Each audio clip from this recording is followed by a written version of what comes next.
Bato! Yo, Wardzo!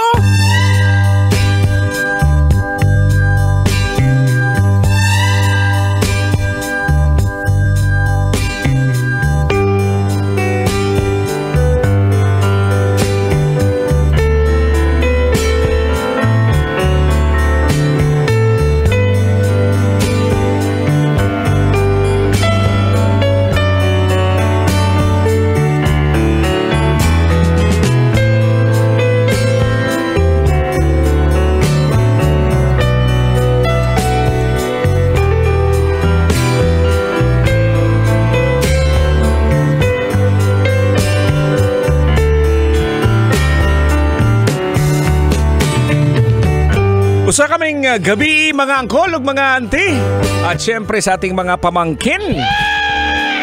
Ayan, kumusta naman po ang ating araw ng Lunes, no? Ayan, alam kong marami pong nakapagpahinga.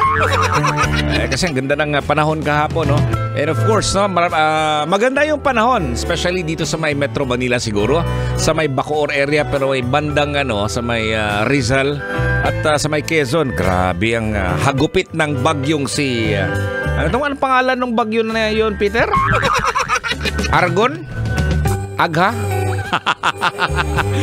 Ayun yun. So, yun nga mga kabisyo, dahil nga malamig ng panahon, ayan, dapat nakapagparelax ka. Anyways, hello po sa inyo mga kabisyo. Wala pa yung sweldo. Yawards, oh. Saan kaya tayo mangungutang dito? Hindi ka naman pwedeng mangutang sa tindahan kasi sobrang laki na yung inuutang mo. Pila na to kasi ka-container nga tuba. Pambihira. Eto lang, matanong lang kita, kabisyo, no? Ikaw, naalala mo ba yung mga nakarelasyon mo at hindi nag-workout nung una, pero nagkabalikan kayo? Yawards, Oh, siguro, no? Oo, yawards. Kailangan pa bang i-memorize yan? Basic, nagkabalikan. Kasi love is sweeter the second time around. Siguro, sa iba siguro, ganon.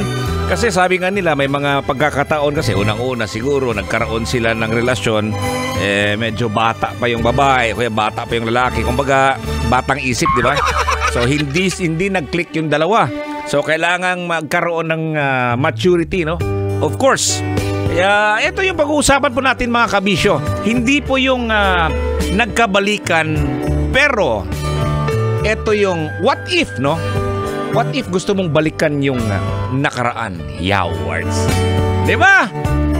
Sarap namnamin siguro yung mga nangyari sa iyong relasyon, no? Na pwede na sana kayong magkabalikan. Kaya lang, may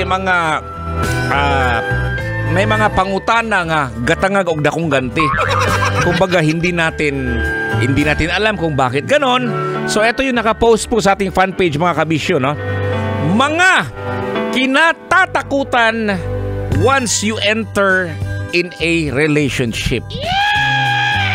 Kumbaga, pag pumasok ka, pag hindi nag-workout, sasabihin sa'yo, ngano kang na-enter? Nganong may-enter? Diba? Pero eto nga yung sinasabi natin, mga kinatatakutan once you enter in a relationship again. Punta po sa ating fan page sa Totoy Bato Official at mag-post ka, mag-comment ka doon at babasahin po natin yung ilan po mga comments po ninyo tungkol dito po mga kabisyo. Ito pa rin si Uncle Totoy Bato dito sa ating programang Totoy na Love. May gabi, kabisyo. Kailangan pa bang i-memorize yan? Love Radio Basic!